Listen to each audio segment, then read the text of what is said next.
Happy New Year, everybody. Welcome to another episode of Cowboys Overtime here on StarTelegram.com. I am Mac Engel, 2023 Guaranteed Rate Bowl MVP and the owner of an amazing hat. A good-looking gentleman on the other side of your screen. I'm not sure if it's right or left. Mr. Clarence E. Hill, Jr. Hoping everybody had a great holiday, however you spent it. Clarence, what'd you get for Christmas? Got a lot of love from my family. Got a lot of love from the family. That's all I wanted as a dad. Just want everybody to be happy. My kids was here. My son went to church with my family. My daughters, we all went to church together on Christmas morning. Understand this, okay? I had a game in Miami on Christmas Eve. I had a 4 o'clock wake-up call for a 6 a.m. flight East Coast time so I could get back here and spend Christmas Day with my family. No sleep. Got back, went to church, opened gifts, ate dinner, went to the movie to see Color Purple that night. Oh, how was that? It was great. It's a musical. It was great. I loved it. Okay. But I was a zombie. But I enjoyed it. All right, can I ask you a hard question? Hard. Very difficult. Before we get into this question of Dallas Cowboys content and college football, got a big game coming up in the Sugar Bowl here next week. I think it's Monday night. I want to thank Window Nation again. Clarence, I watched The Color Purple as a kid. I never asked you this question because I remember one time we were covering a Cowboys game in New York, and I think you went to Broadway to see it when it was on Broadway. Is that right? Mm-hmm. Yes. The Color Purple is a great movie. I never read the book. It's a great movie. It's an incredible movie. Oprah Winfrey, Danny Glover's great in it. But I found it ungodly depressing. Like, unbelievably depressing. I'm like, oh my God, these poor people, they treated them like garbage. Why? What is the draw? And I mean this, I don't get it. What is the draw to see that movie, that film, that book, that is so I mean, depressing? first of all, you like great acting, right? You True. like great performances. Got it. I mean, it's like we watch a lot of things that are whether it's horror movie. We watch a lot of movies that aren't, say that's something I want to, that I want in my life. But because of the acting, because of the drama, because of the storylines and everything else, those are the draws. And certainly you look at Color Purple, the stories of redemption and certainly they're hard truths, realities about life as a Black person in America, and certainly what they had to deal with, what we had to deal with, certainly our families, but there's inspirational stories, redemption stories. We have been able to laugh throughout the pain throughout our entire lives, and it's no different. Okay, interesting take. I had wanted to ask you that for a long time because I know there are certain movies, and I'm sure you've done this too. You go through. No one does it anymore because people don't. We're tired of going to watching the slave movies and all the other stuff, the Up Roaches movies, the white savior movies. The white person that's help blindside, help this black man. We understand that, and so there are things that you get tired of, but when you remake a classic and you have the cast that they have, really did a great job of. Really, it's an adaptation of the Broadway musical more so than the actual movie. So if I go see it, because with your recommendation, I'll go see it. If I go, what should I expect? Like, is it great singing? You got Fantasia. You got. I mean, it's and there's great acting. I mean, I think the acting was good. But the singing was great. I enjoyed it. All right, good review. Didn't expect to go down that rabbit hole, but it was enlightening nonetheless. Thank you very much. Okay, Candy, get ready. Hope Candy, our fearless producer, had a great Christmas.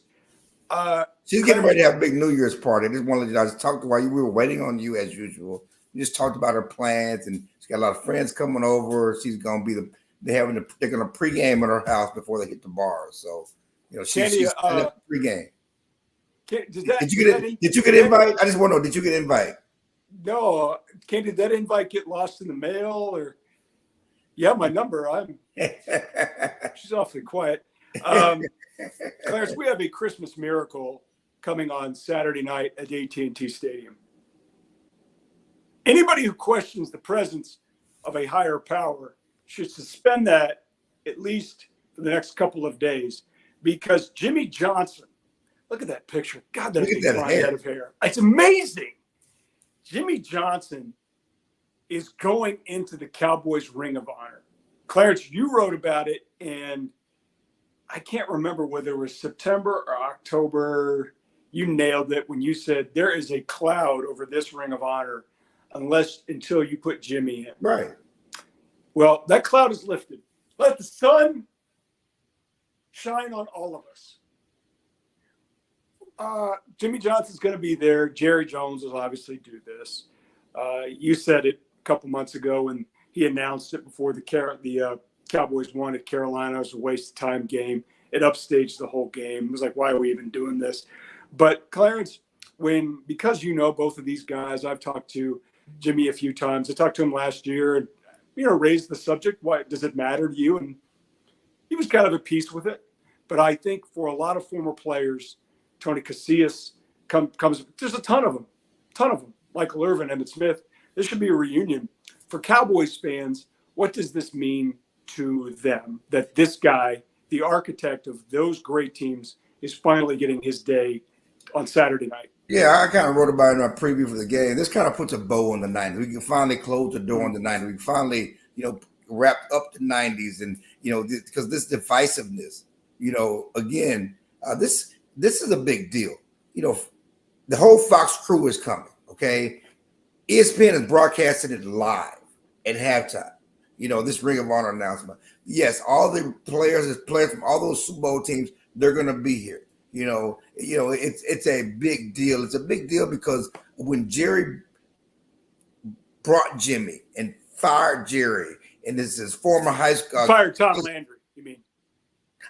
Fired Tom Landry. Excuse me. Former college coach teammate. Excuse me. And he came from Miami, and they won all those titles in Miami, and he brought him here, and they were a whirlwind and winning 2 Super Bowls titles in their first 5 years. It was greatness. And so what they accomplished was worthy of this. And then you got the firing or the whatever. Fired. Jerry. I fired, quit, whatever. How do you mess that up? Flat fired. How do you Jerry would say? How do you mess that up? How do you, when you're on top, you have a chance to do something never done before, and so it's a difficult situation it was a difficult situation for the last 30 years for former players, Cowboy fans, because even though they won 3 and 4, it was the beginning of the end. They did win one more with Barris. Was the beginning of the end, and they have not won since. Haven't been back to the Super Bowl since. And so there's even former players, Darren Woodson's. They wanted it to happen. Troy Aikman helped broker this deal with Charlotte. They wanted this to happen, but in their mind, they were like, "What more could we have accomplished?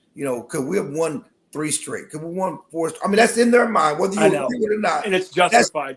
That's in their mind, and it's the same mind of the Cowboy fans, and so there's been this. And I'm glad we brought up color purple because it's almost like that was the cloud, and that was the jinx, and that was the hoodoo voodoo, and just going back to color purple. Remember when Celie said, "Until you do right, my B, everything you would, everything you do will crumble." Well, that's been the case until Jerry does right by Jimmy. Everything associated with the Cowboys and winning will crumble, and they have not won. So there's this thought process among Cowboy fans. Now that Jimmy's back in the fold, they finally can win and get back to the Super Bowl. Of course, the 49ers got something to say about that. The Eagles got something to say about that. What the Cowboys do in the playoffs has something to say about that. But Saturday night is just that coming together. That finally everybody's back together. It's redemption. It's the prodigal son coming home. That's what it's going to be, and it's going to be a great time. It'll be a reunion. Yeah, and it'll be a reunion for so many guys that I know a little bit. Better than me. Troy Aikman, Emmitt Smith, Michael Irvin, Daryl Johnston, hopefully Alvin Harper, Eric Williams, Babe Laufenberg. Babe was the Jimmy guy at the very beginning. On and on and on. And for that part, I'm excited. I'm excited for these guys who can have this experience and this moment and relish in the success of that team. And I remember Emmitt Smith talking about this at a reunion. Remember they had like a 30th year reunion? Yeah, and Detroit organized it, brought Jimmy together. That was the first time they'd been back together for a week. And everybody was friends. Everybody was getting along, and they focused on the good times rather than the end or any of that other stuff. And Emmitt Smith talked about it. Emmitt's a smart guy, and he said, maybe Maybe this is just how it was supposed to be. We were supposed to win 3-4, which is an amazing achievement. I mean, hell, fan base, the Cowboys fans of this day would kill for 3 playoff wins in 4 years. Forget 3 and 4 Super Bowls. But before we move on to the next topic, as someone who grew up here and grew up as a Cowboys fan, you, not me, and obviously by that time you were starting in your career, but you talked about it. You loved Calvin Hill. You loved Tony. Tony Dorsett was your guy, and you were part of that fan base that loved the Roger Staubach teams. For you, who has done, and I say this sincerely, done a good job of separating your role professionally between what you experienced and felt as a kid when you watched that team, which I do too, but you do a good job of it. Right. What does it mean to you that this is, as a fan and observer of this team for so long, that this moment is happening? Personally, I've desensitized myself. Sometimes Right. when you watch sausage getting made, you kind of detach yourself. Yeah. And it's not about me. It's about what it means for Troy and Michael and Jimmy and those guys who I know it means a lot to. Kevin Smith, I'm really close to, and it means a lot to those guys, and it means a lot to the fan base. I mean, it's important, and it's funny because it's like two old guys getting old. They've forgotten their wars. Jerry goes on the radio this morning and says, "We never had a contentious meeting in our life. There was never any contentiousness." He did not say that. Yes. It's crazy. I'm like, what are you talking about? And I remember when they did the thing in Carolina, they both talked about how they got along and all this other stuff. Then it's like divorce, okay? Yeah. If y'all got along so well, why'd y'all get divorced? Okay. There's a reason. I mean, we all know what happened in Orlando. We all know Jimmy's story. You tried to toast Jimmy, and Jimmy embarrassed you, and you got mad, and Jimmy got mad, and we all know this, and we all know what's happened in the last 30 years, in the backbiting and the talking, and behind closed doors, publicly taking shots at each other. You promised to put him in at the Hall of Fame, and it's been 2 years, and it was still more backbiting. It wasn't until Charlotte and Troy got together to put them together in October to make this happen. Even as far back as August, when you put DeMarcus Ware in, you were not inclined to put Jimmy in at that time. We talked about it, and you bowed up at us. So it's just funny, No, and you made a good analogy. It is like, well, if you guys got along so well, why'd you break up? And Jimmy, to his credit over the years, has said, look, a lot of this was me. In terms of he was looking at Jacksonville, and they were going to give him all this money and all this power, and he was waffling, and the Joneses. Jimmy was not leaving that 2-time Super Bowl champion team. You know what though? But he's been magnanimous. Yeah, I think he said certainly all that was on. He was not leaving Troy. That was not his plan. Certainly not twice. To me, and I as I've watched sports teams evolve, and all this has changed: money, salary cap, free agency, whatever. But to me, the biggest lesson as I look back on that era, and it's kind of like Tom Brady figuring out a way to figure out and just stay with Bill Belichick forever, or the Spurs staying together for as long as they did. And it was one of the biggest sins I think committed in the last 35, 40 years, why the Bulls broke up. That's just about ego. If you're happy and you got it good, lean into it, because just lean into it. Jimmy's a great coach. He went on to the Dolphins, didn't really work out. Marino was at the end. He was at the end.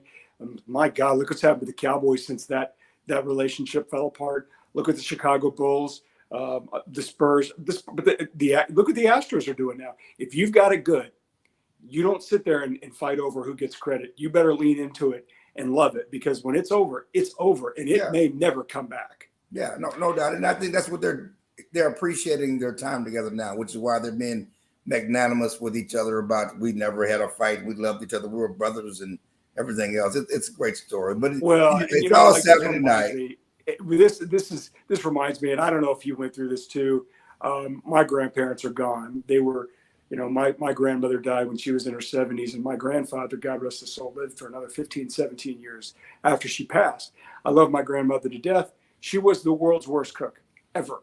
But the second she died, she became the greatest cook that ever lived. Of course. Yes. So I can see some of those things that happened in passing, or anytime you look back, oh, it was amazing. Everything was perfect. Yeah, no, it wasn't. Okay. Well, what is perfect on Saturday night is maybe the biggest game of the NFL this weekend. And this will be the Cowboys' biggest challenge because now they are facing a team that is rolling hot, led by the pride of Glen Rose, Texas, the pride of Texas A&M, and truly one of the nicest guys I was ever fortunate enough to interview with the Dallas Cowboys. That is Coach Dan Campbell, who has the Detroit Lions at 11-4. The Lions won the division. They are 11-4 for the first time since Woodrow Wilson was in office. Now, that's not true, but it feels true. Cowboys coming in, having lost consecutive games. They lost on Christmas Eve. You were there, a game I was sure they were going to win, and they should have won, but they lose on the last-second field goal of Miami, 22-20. Cowboys are 7-0 at home. The Lions are 6-2 on the road. The Cowboys are 6-point favorites. Clarence, we said it coming in at the beginning of the month that these three games, Philadelphia, who am I missing? Miami, and who's the other one that I'm missing? Philadelphia, Buffalo, Miami, Buffalo. Thank you, and Buffalo. Detroit. Yeah, this Detroit. was it. Well, now all of a sudden, all that great momentum now doesn't look as good, although they acquitted themselves in a close game against a really good team on the road. What's your confidence factor? What's your confidence meter right now on these Cowboys as they play the Dan Campbell Lions? Well, I mean, they play well at home. That's a fact. They're 15. We're at a 15-game winning streak. They're 7-0 this year. They play their best football at home. They're at home, so that's why they're 6-point favorites. But Mike McCarthy's right. This is their greatest challenge at home. And you talking about the Cowboys team that's coming off back-to-back losses for the first time since 2020. They always bounce back after loss. Not after first time they have to bounce back after two losses. But again, I said last week, this was their greatest challenge going from Buffalo to Miami as far as having to handle back-to-back games and following a loss. And now you have Detroit, and it's not going to be the Detroit you talked about. Detroit is good on the road. Detroit won the division. Period. Yeah, they're good, period. Yeah, but they won the division for the first time in 30 years. 30 years. This is a team that's feeling good about themselves. And again, they're motivated. Detroit has a chance to still battle for home field advantage throughout the playoffs. They have a chance to get the number one seed.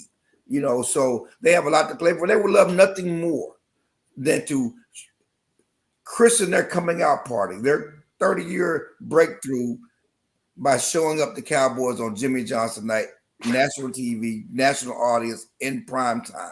They will be motivated to show, just like Miami was motivated last week to show that they could beat a good team. Because that was, the thing about that, that was a big game for Miami. It's like the Cowboys were a big game for Buffalo. These were big games, and these teams got up for those games. You saw, Buffalo blows out the Cowboys and then goes to the Chargers and almost loses to the third-string quarterback.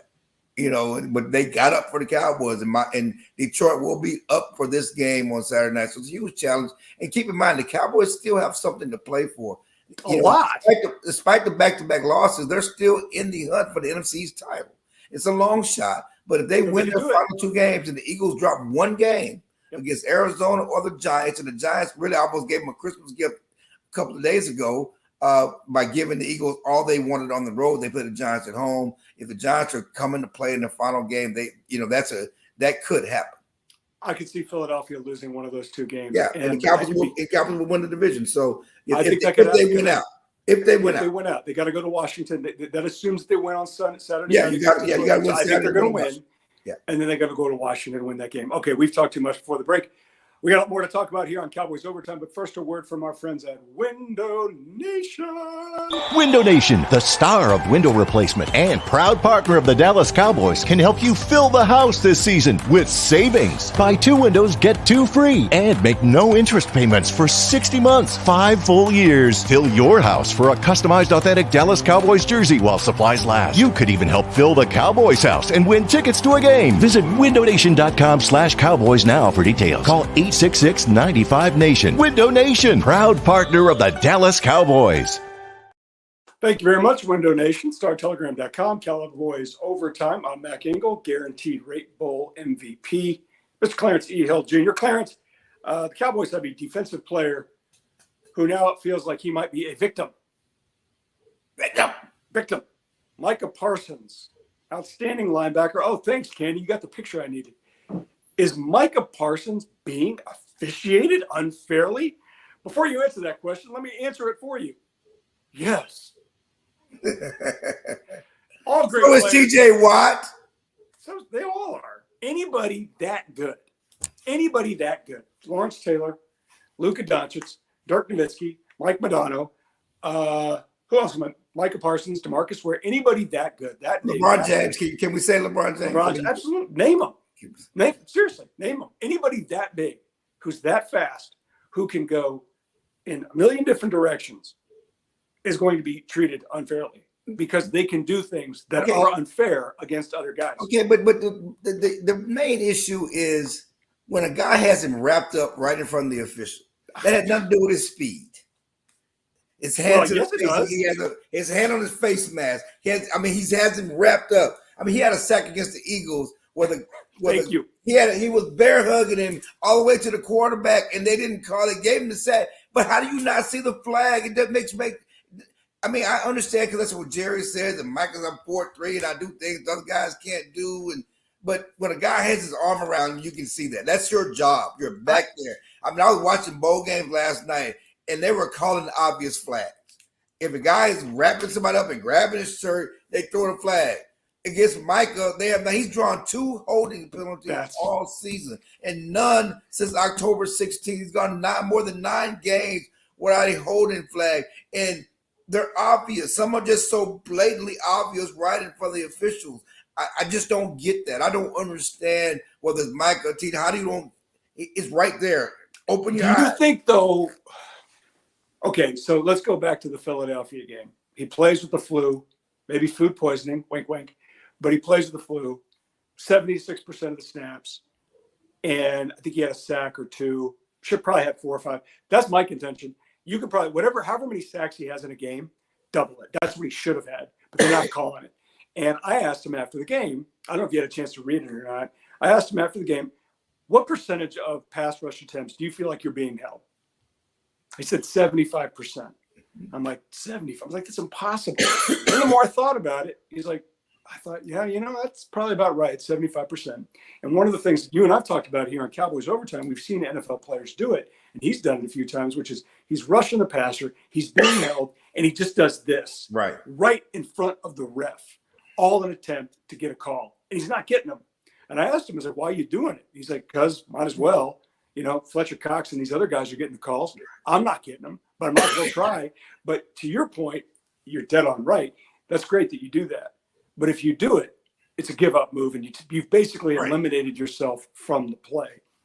Is anything that's going on with him really that much different than other great upper-tier, Pro Bowl, all-pro, blah, blah, blah players, whether it's in hockey, basketball, not really baseball, hockey, basketball, and football?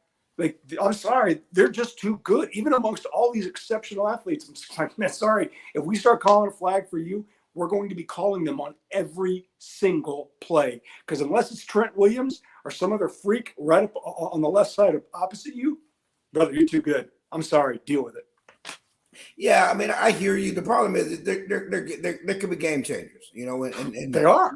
And you're missing things. You're missing a good game, ref. You're missing what's going on out here, and it's affecting wins and losses. Now I will say that the Cowboys have been their own worst enemy. Certainly in the losses last week, their own penalties, certainly against Buffalo. Not being able to run the ball, those are bigger factors in the winning and losing than the so-called holds against Micah. But Micah leads the league in pressures. He leads the league in quarterback hits. He don't lead the league in sacks. Micah would have at least 6 or 7 more sacks, and I'm being kind. I think he'd have 12. If they would call just if they wouldn't hold, and certainly they would call some of the flags that he's not, because they're holding him back. So it's unfortunate, but it's what the Cowboys have to deal with, and maybe in the last 2 weeks he'll get one of those calls. He's still talking about it, he's complaining about it. He's not letting it affect his play, and that's one thing to know. Yes, he's mentioning, he's talking about it, but he's not so consumed with it that is affecting his play, and that's something that do you think he cares about. Jason Kidd talked about this, the Mavericks head coach, as it relates to Luka Doncic. Because if you watch Luka Doncic, and he's whining about it all the time. He whines too much. He does whine too much. He whines too much. He does. And Jason's kid point was you can't do it because eventually you're going to get a reputation. And the official, more so in the NBA than the I think NFL. it's different in basketball because officials are so petty in basketball. And it's every game, it's every play, and you can't whine after every play. You got to play. Football is once a week, and you're only on the court half the time. You're only on the field like basketball. You're on the field every play. You're on the field offense and defense. It's different. Luka has to stop whining. Totally. But when it comes to watching Micah, I'm trying to think.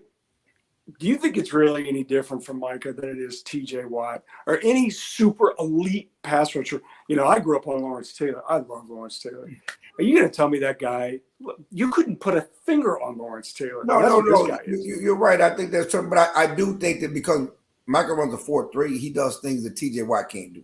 Totally true. And so he's faster to the quarterback than anybody we've ever seen. And I think the other thing, too, is the way the rules are designed. I don't think really a human being can play tackle or guard against certain guys and not hold. I think that's one of we talk about hitting a curveball in sport and baseball is the hardest thing to do in sports. It probably is. I'm not sure blocking for a quarterback, not a run play, but a pass play. I'm not sure if blocking against a guy like Micah Parsons, TJ Watt, or some of the other guys, I'm not sure if that's the hardest thing in sports. Well, I tell you this. Without hope. You're in for a treat Saturday night because Penei Sewell, the left tackle for the Lions, is really, really good. Yep. And Michael will have his hands full if he goes against him. Speaking of Saturday night and Cowboys v. Lions, you and I have talked a lot about the quarterback of the Dallas Cowboys. We have not mentioned him yet, but we are now. Cowboys have at least 3 games left. Detroit, Washington, and a playoff game. At least 3, right? As good as this defense has been, you and I both know this guy, it's the quarterback's time. And he's got to start making some plays. Throughout Buffalo, made plays in the fourth quarter. They made plays in the first quarter against Miami. They should have won that game. God, they should have won that game. To come away with no points at the goal line is a killer in a game like that. But he's got to start doing this. Clarence, time to go on the record. Do you think he's capable? Do you think he's going to do it? I think he's capable, and No. Give me time out. Yes, he's going to do it because he's done it all season. Okay, and he did it against Miami. It's funny because he had his MVP moment. That fourth quarter against Miami, they're down by double digits, two scores, 19-9. He leads them back. He goes on a 17-play drive. That people draped on him, throws a touchdown pass to Brandon Cooks against Jalen Ramsey, who no one targets at all. Beats Jalen Ramsey for a touchdown back. Put the Cowboys in the lead. If the Cowboys defense holds and they held all game penalty, okay, we're talking about a signature moment for Dak Prescott and that offense, and how this is an MVP type moment for him. And he played well in that game. You talk about the lull in the second and third quarters. Well, they had you at left tackle. And when Tyron Smith wasn't there, they had you at left tackle.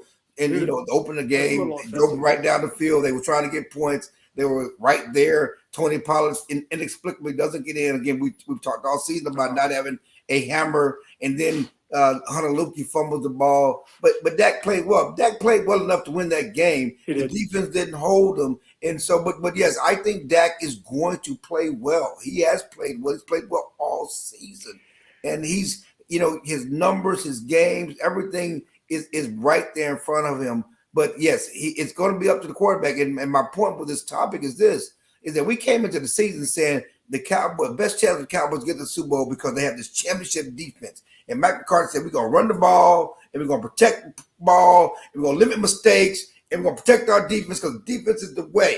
Okay, now that the season's gone on and you don't have Trayvon Diggs, you lose Leighton Vander Esch, and this defense is good, but they don't stone anybody. And and the reason the Cowboys have been successful is because of what Dak and the offense has done.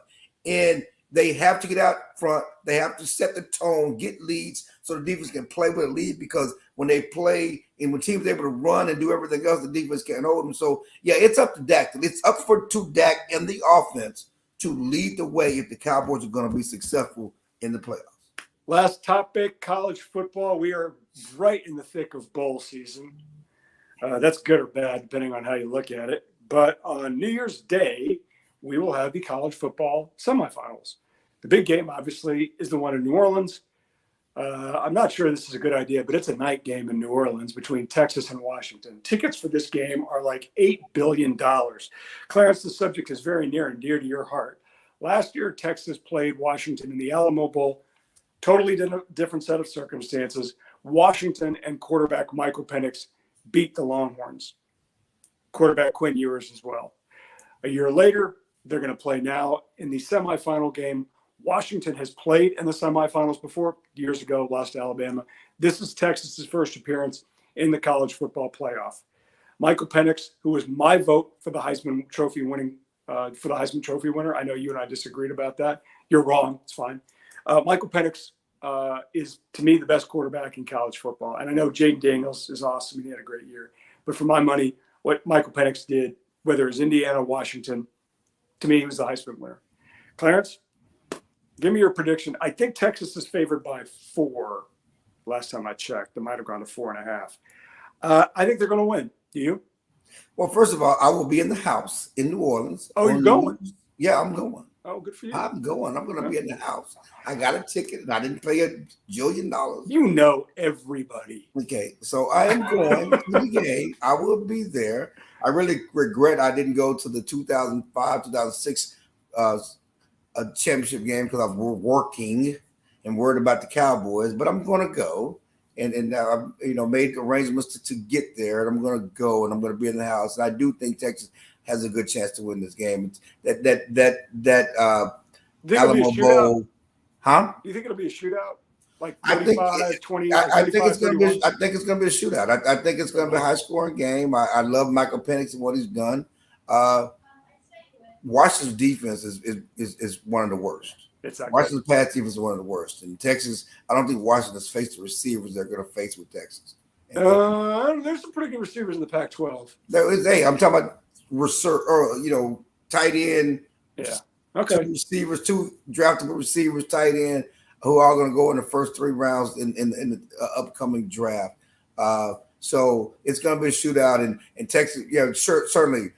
Last year in the Alamo Bowl, it was a 1-score game. Quinn Ewers actually had a pretty good game. Texas had to opt out. They didn't have all their players because of Bijan didn't play, did he? Yeah, Bijan and Roschon didn't play, and the linebacker with the Cowboys didn't play. So it wasn't the same team to a certain extent. And Washington had all their players playing because they were trying to build momentum for the following year. So it was a different mindset. But yeah, this is a different game. I do think I wouldn't be surprised if Washington won. Washington's good. I'm not going to take anything away from what they accomplished this season and how well they played, especially against ranked teams, beating Oregon twice. But this will be a Texas home game. There's so many Texas fans going to be there. Texas is trying to do what the basketball team couldn't do last year, get to Houston. Because Final Four was in Houston last year, and the basketball team, it was set up for them to get to Houston, and that's what Houston wanted. And I think getting to the college football championship game in Houston, I think we're set to go. Yeah, if they make that one, I'll go down for that one. My prediction would be I think Texas is going to win that game, and then the other one, I think Michigan's going to lose again. I know Michigan's favored. I think Michigan's going to blow it again. I think the Big Ten's going to blow it again. I think we're going to have a rematch. From the ratings of if we get to that point, the ratings of Texas, Alabama going in, and then Texas going to the SEC next year. Can you imagine the secondary ticket price from Texas? No, Clarence, it doesn't matter. If Texas wins this game, the secondary ticket price for the national championship game will set every record. Yeah, for sure. Okay, this is a lot of fun. It was good talking to you again. I hope you have a great Christmas. Have a great New Year's. I'll obviously see you tomorrow night for all of your Cowboys coverage needs. Oh, wait, hang on. Give me a prediction. I actually closed the gap against you last week because I thought the Cowboys were going to win, and that wasn't a gimmick. I really thought, and they should have. They didn't. How'd you close the gap when I picked Miami? That's right. That's true. You did. Okay, so I'm still behind. Clarence, Cowboys are 6-point favorites. That's a heavy number. 6-point favorites against the Dan Campbell Lions. Give me your prediction. Cowboys win. Lions cover.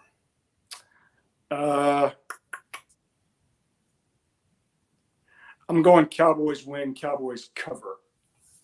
I need to make up some gap. Okay, you make Okay. up. Cowboys All right. cover. Cowboys Lions Saturday night. Jimmy Johnson goes into the Ring of Honor for all your Cowboys coverage needs. Be sure to check us out on StarTelegram.com. He's Clarence Hill. You can't see the gorgeous Candy Bolden. She's our fearless producer. I'm Mac Engel, 2023 Guaranteed Rate Bowl champion. Happy New Year. See you next week.